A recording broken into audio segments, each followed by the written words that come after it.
Hey guys, I wanted to do a quick video which is giving you an update on how my 30-day challenge has been.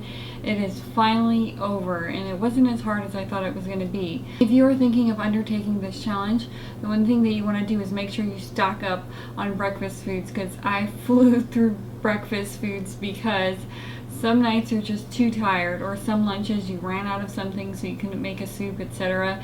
And you want to have enough bacon, which you can freeze, lots of eggs, so I'd get the Costco size of eggs, even if you're just a single person. The main thing is I simplified my meals, not just by having breakfast, but I would just have a bread with a stew or a soup. There's nothing more delicious than just dipping sourdough bread in a tomato basil soup, and you can have leftovers in the freezer of the tomato basil, or having rice at every meal for dinner keeps things really simple and really cheap. I also lost a couple of pounds because I was drinking mainly water because I run out of Gatorade early on, so it forces you to eat a lot less baked goods, a lot less sugary drinks, and also because you're not eating out all the time, your serving sizes are reasonable because you're not having a huge plate put in front of you, so you eat a lot less.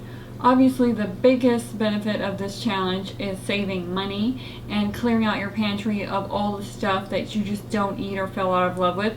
If the 30 days is over, you haven't gone through some stuff still, it's a great time to just dump it. One benefit that I got out of this 30-day challenge is I had so much free time because I wasn't going to eat out and I couldn't shop online or do anything else like that, that I went and I read through all of my books. I've never read that much in a single month.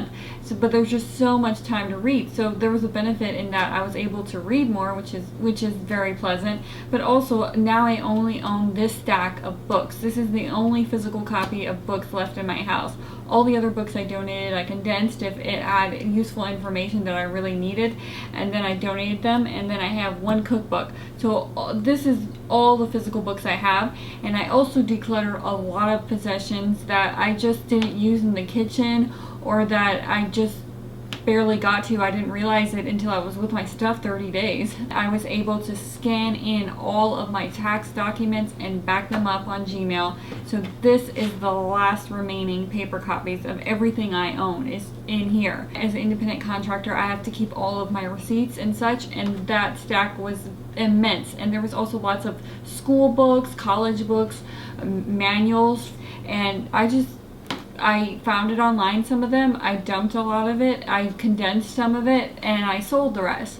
So this is all of my paper clutter, which I would have never been able to get through in an ordinary month, but I was able to do that because of the spending challenge. So that was something I totally didn't expect. So here's my Oxo Pops. You can see that I ran out of chocolate chips and breadcrumbs. So in my pantry I have pretty empty. I almost ran out of taco chips. Didn't run out of any of the veg and the fruit because I was buying veg and fruit throughout the challenge. Spices, doing okay. Ran out of soups, and that's with me eating a lot of homemade soups as well. That's pretty incredible. Cans, doing alright. Really low on the liquids.